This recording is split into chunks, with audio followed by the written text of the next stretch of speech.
Corona virus क्या यह वही महामारी है जिसके बारे में बड़े बड़े भविष्य वक्ताओं ने भविष्यवाणी कर कहा है कि 20वीं सदी में एक ऐसी महामारी फैलेगी जिसमें बहुत सारे लोग बेमौत मारे जाएंगे।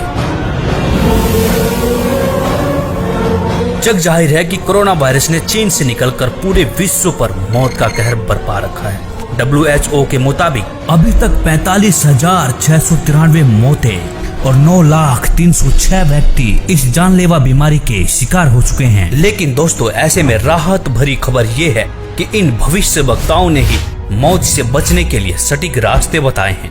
तो चलिए देर न करते हुए खंगालते हैं इन भविष्य वक्ताओं की भविष्यवाणियां। जय गुरुदेव पंथ के संस्थापक संत तुलसीदास जी की भविष्यवाणी। वह अपनी पुस्तक जय गुरुदेव की अमर वाणी के पृष्ठ 22 पर लिखते हैं, भविष्य में बीमारियों के बम फेंके जाएंगे, बीमारियों से लोग बेमौत मरेंगे।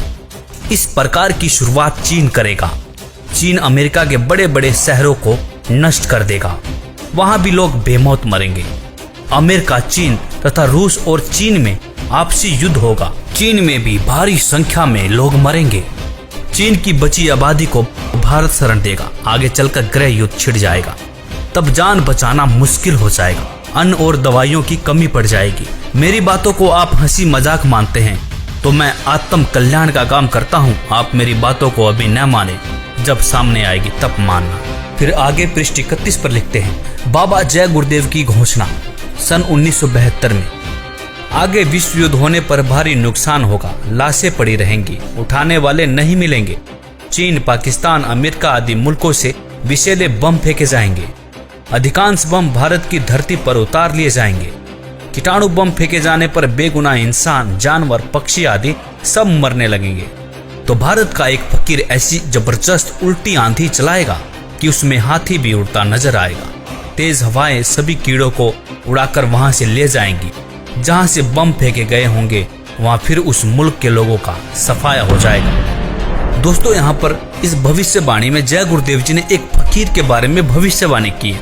उन्होंने कहा है कि एक ऐसा भारत का फकीर, एक ऐसा संत उल्टी आंधी चलाएगा जिसमें तेज हवाएं बहेंगी। जितने भी बम फेंके जाएंगे वह सारे उनकी धरती पर चले जाएंगे और वहां के लोगों का सफाया हो जाएगा। तो दोस्तों, देखना यह है कि वास्तव में वह फकीर कौन है। संत तुलसीदास जी ने इसी पुस्तक के पृष्ठ 59 पर 1971 में भविष्यवाणी करते हुए कहा था कि वह महापुरुष जो भारत को विश्व विजेता और विश्व गुरु बनाएगा, जिसकी एक भाषा होगी और एक झंडा होगा, वह भारत के एक छोटे से गांव में जन्म ले चुका है।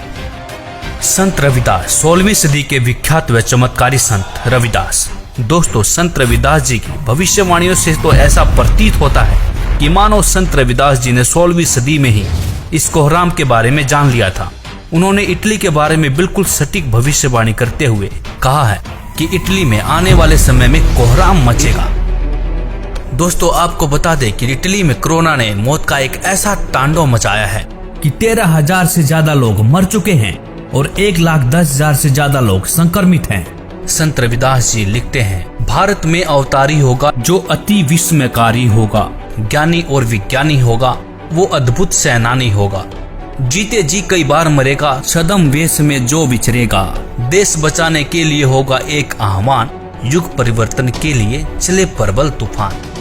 तीनों ओर से होगा हमला, देश के अंदर द्रोही घपला। सभी तरफ कोहराम मचेगा, कैसे हिंदुस्तान बचेगा। नेता, मंत्री और अधिकारी, जान बचाना होगा भारी। छोड़ सब मैदान भागेंगे, सब अपने अपने घर दुबकेंगे। जिन जिन भारत मात सताई, जिसने इसकी करी लुटाई, ढूंढ ढूंढ कर बदला लेगा, सब हिसाब चुकता कर देगा। चीन अरब की धुरी बनेगी, विध्वंसक ताकत उभरेगी। सभी तरफ संगीन लड़ाई, घाटे में होंगे ईसाई। इटली में कोहराम मचेगा। जी हाँ, जहाँ पर 13,000 से ज्यादा लोग मर चुके हों, उसे कोहराम कहना गलत नहीं होगा। इससे बड़ी क्या त्रासदी हो सकती है। लंदन सागर में डूबेगा। जो तीसरा प्रलयंकारी, जो होगा भारी संहारी। भारत होगा विश्व विजेता, भारत होगा विश्व का नेता। दुनिया का कार्यालय होगा, भारत में न्यायालय होगा। तब सतयुग दर्शन आएगा, संत राज सुख बरसाएगा। सहस्त्र वर्ष तक सतयुग लागे, विश्व गुरु बन भारत जागे। जैसे कि तुलसीदास जी ने एक फकीर, एक संत के बारे में भविष्यवाणी की थी, उसी संत के बारे में भविष्यवाणी यहाँ पर रविदास जी भी कर रहे हैं। कह रहे हैं कि तब सतयुग दर्शन आएगा, संत राज सुख बरसाएगा, सहस्र वर्ष तक सतयुग लागे, विश्व गुरु मन भारत जागे। जैसा कि आपने पढ़ा कि दुनिया का कार्यालय होगा, भारत में न्यायालय होगा। तो न्यायालय से तात्पर्य है ICJ, मतलब इंटरनेशनल कोर्ट ऑफ जस्टिस, जो कि वर्तमान में अमेरिका में है, वह भारत में चला आएगा। तब भारत सभी देशों का प्रतिनिधित्व करेगा और भारत विश्व विजेता और विश्व गुरु बनकर उभरेगा। दोस्तों, यह विश्व विजेता और विश्व गुरु की बात सिर्फ संत रविदास जी नहीं कह रहे, बल्कि दुनिया के बड़े बड़े भविष्य वक्ताओं ने भी इस बात का समर्थन किया है। जैसे कि फ्रांस के नास्ट्रेडमस, न्यू जर्सी की फ्लोरेंस, इंग्लैंड के कीरोने, वेजिलेटिन ने, अमेरिका के जिन डिक्सन व एंडरसन ने, हंगरी के बोरिस्का ने, फ्रांस के डॉक्टर जुलवर्न ने, इजराइल जैसे महान राष्ट्र के प्रो हरार ने तथा नॉर्वे के आनंदचार्य आदि की भविष्यवाणियां भी इस बात का समर्थन करती है कि भारत के एक छोटे गांव से उत्पन्न एक महान संत के द्वारा भारत विश्व विजेता बन जाएगा। भगवान कृष्ण भक्त सूरदास जी की भविष्यवाणी। 1540 ईस्वी में जन्मे सूरदास जी ने आज के समय की परिस्थितियों के बारे में भविष्यवाणी की है। बताया है कि इस महामारी से कैसे बचा जा सकता है। वर्तमान समय के लिए सूरदास जी की भविष्यवाणी। सूरदास जी लिखते हैं, रे मन धीरज क्यों न धरे, संवत 2000 के ऊपर ऐसा जोग परे, पूरब पश्चिम उत्तर दक्षिण 34 काल फिरे, अकाल मृत्यु जग माही व्यापे, प्रजा बहुत मरे। स्वर्ण फूल वन पृथ्वी फूले, धर्म की बेल बढ़े, सहस्र वर्ष लगी सतयुग व्यापे, सुख की दया फिरे। काल जाल से वही बचेगा जो गुरु का ध्यान धरे, सूरदास ये हरि की लीला ठारे नहीं टरे। यहाँ पर सूरदास जी साफ साफ शब्दों में कह रहे हैं कि काल जाल से वही बचेगा जो गुरु का ध्यान धरे। तो दोस्तों, सूरदास जी यहाँ पर विज्ञान को भी चुनौती दे रहे हैं। वैज्ञानिक पावर से नहीं, आध्यात्मिक शक्ति से बचाव हो सकता है। तो कहा भी जाता है कि भगवान से विज्ञान है, विज्ञान से भगवान नहीं है। भविष्यवाणियां देखने के बाद अब बारी आती है कि इस गंभीर समस्या से, मौत जैसे काल से कैसे बचा जा सके। यहाँ पर सूरदास जी कहते हैं कि जो गुरु की शरण में जाकर भक्ति करेगा, काल जाल से बच सकता है। तो इस भविष्यवाणी की सच्चाई को परखने के लिए हमने भारत के प्रसिद्ध गुरुओं की विचारधारा को खोजना शुरू किया, तो पाया कि लगभग सभी बड़े बड़े तिलकधारी, कथावाचक, मंडलेश्वर व महामंडलेश्वर, धर्म की रक्षा करने वाले धर्म गुरु अपने भगवानों से विश्वास खोए हुए वैज्ञानिक टिप्स देते हुए नजर आए। किसी धर्म गुरु को अपने इष्ट देव पर भरोसा ही नहीं देखने को मिला। लेकिन ऐसे में हमें संत रामपाल जी की विचारधारा मिली। उन्होंने अपने प्रभु के प्रति विश्वास से लबालब वेदों के प्रमाण दिखाए और कहा कि यदि आप किसी भी बीमारी या मौत से बचना चाहते हैं तो परमेश्वर की शास्त्र अनुकूल साधना करें। परमेश्वर आपकी मृत्यु क्या, आपकी आयु को 100 वर्ष तक बढ़ा सकता है। वेद बता रहे हैं कि वो अगर दूसरे लोक में भी चला गया हो, प्राण छोड़ गया हो, मर गया हो, या गति मृत्यु को निकट हो, उसके जीवन शेष ना रहे हो, उसको भी मैं 100 वर्ष जीवित करके और उसको रोग मुक्त करके 100 वर्ष की आयु प्रदान कर दूं। ये भगवान के गुणों में लिखा।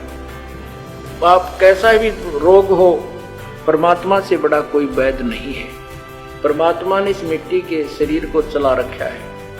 उसको इसको ठीक करने में क्या देर लगेगी? 1 सेकंड का काम है। फ्रिक्शन ऑफ सेकंड में ये स्वस्थ कर सकता है। और ये जो हमारा विरोध किया करते, हम समाचार पत्रों में लिखते थे कि उसको ऐसे ठीक हो गया, उसको ऐसे ठीक हो गया, तो ये उत्तर देते थे अज्ञानी कि हमारा करके दिखाओ।